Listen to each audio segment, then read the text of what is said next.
saveur divine. Cette bonne nouvelle du royaume sera prêchée dans le monde entier pour servir de témoignage à toutes les nations. Alors viendra la fin. Ce pain céleste vous est présenté par Immaculée Niraneza. Shalom, shalom, mes bien-aimés qui écoutent l'émission Saveur divine. Que la grâce et la paix vous soient données de la part de Dieu, notre Père. Je rends grâce à Dieu, le Père de notre Seigneur Jésus-Christ, et je ne cesse pas de prier pour vous, chers amis. Alléluia. Je bénis le Seigneur qui me donne de commencer une nouvelle semaine.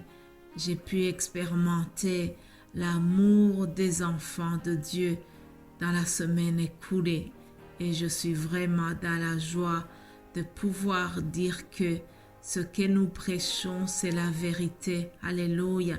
Quand Jésus est parti, il a dit à ses disciples que s'ils ont l'amour entre eux, cela va être un signe pour les gens du monde. C'est à cela que les autres reconnaîtront qu'ils sont les disciples de Jésus-Christ.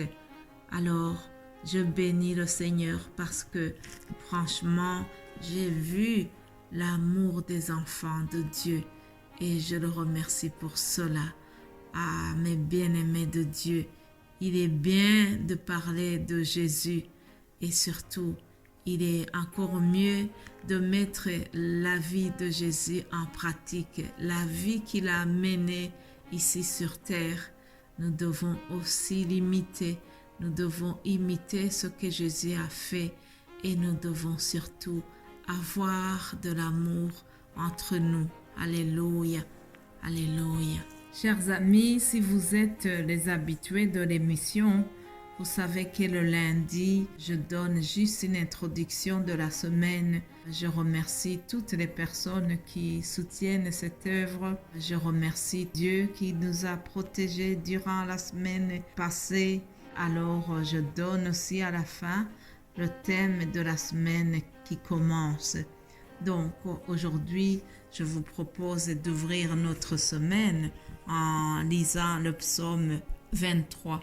Il est écrit « L'Éternel est mon berger, je ne manquerai de rien. Il me fait reposer dans de verts pâturages. Il me dirige près des eaux paisibles. Il restaure mon âme. Il me conduit dans les sentiers de la justice à cause de son nom. Quand je marche dans la vallée de l'ombre de la mort, je ne crains aucun mal, car tu es avec moi. Ta houlette et ton bâton me rassurent. Tu dresses devant moi une table en face de mes adversaires. Tu oins d'huile ma tête et ma coupe déborde.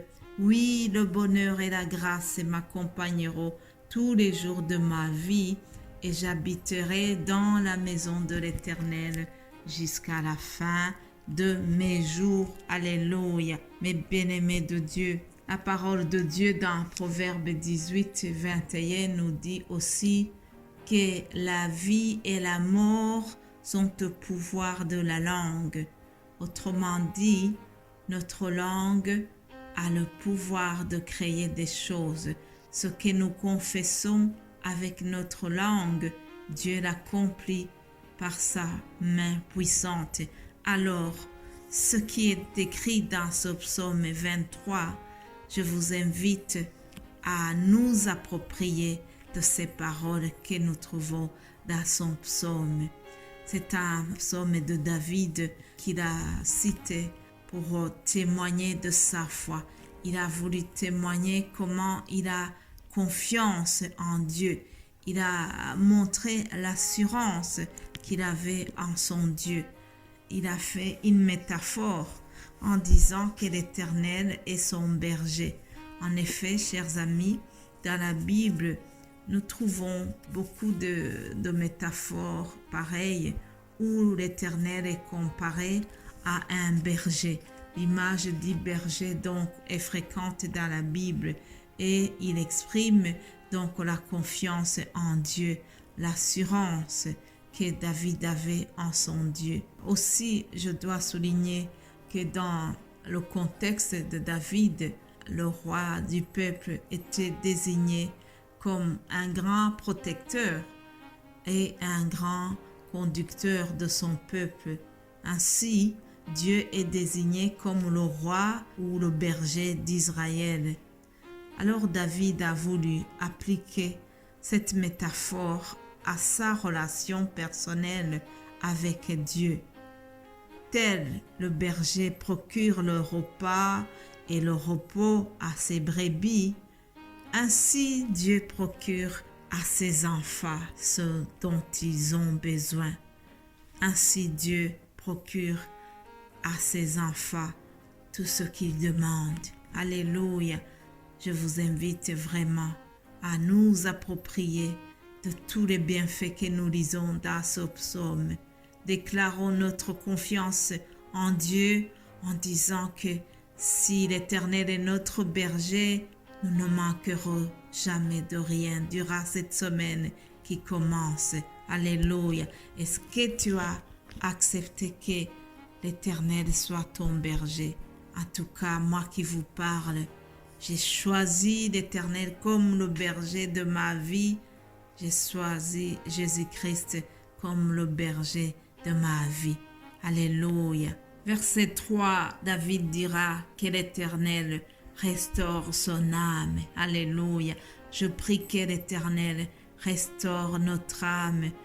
Oui, cher ami, ma sœur, mon frère, si tu as ton cœur affligé, si tu es dans la tristesse, si tu es dans le deuil, si tu es dans l'abandon, je prie que l'Éternel vienne restaurer ton âme et que durant cette semaine, tu puisses expérimenter, tu puisses sentir la consolation qui vient du Père Céleste, la consolation qui vient du bon berger. Alléluia.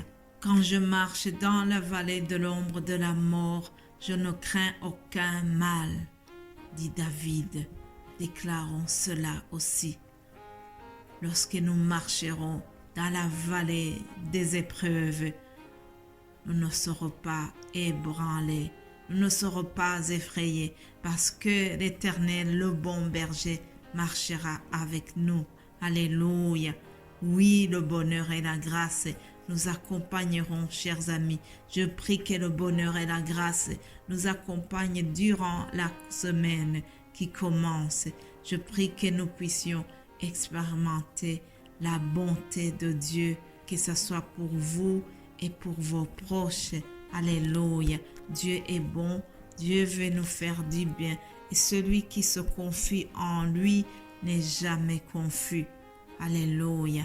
Notons aussi que Jésus-Christ dans le Nouveau Testament, il a aussi utilisé cette image du berger. Dans Jean 10, Jésus-Christ dira « Je suis le bon berger et le bon berger donne sa vie pour ses brebis. » Alléluia.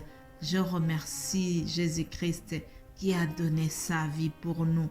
Alléluia. Chers amis, ne l'oublions pas. S'il y a un sujet de joie, une action de grâce qui ne doit pas quitter nos cœurs, c'est le fait que Jésus-Christ, le bon berger, a donné sa vie pour nous.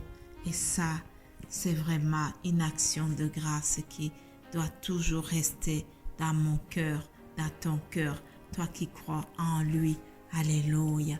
Alors, comme je vous ai promis, je vais vous donner aussi le thème qui nous conduira cette semaine.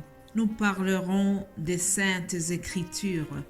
2 Timothée 3,16, il est écrit « Toute l'écriture est inspirée de Dieu et utile pour enseigner, pour convaincre, pour corriger, pour instruire dans la justice, afin que l'homme de Dieu soit accompli et propre à toute bonne œuvre. » Alléluia.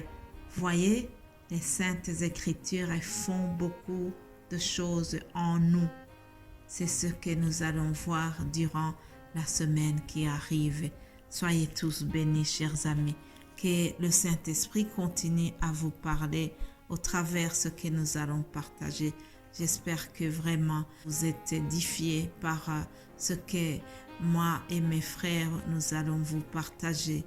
En tout cas, je bénis Dieu pour cela. Je bénis Dieu pour la manière dont il prend soin de cette œuvre. Je bénis Dieu pour mes 2 frères qui vont aussi partager la parole de Dieu durant cette semaine. Que Dieu nous fasse du bien en écoutant cela et surtout que le bonheur et la grâce vous accompagnent durant cette semaine.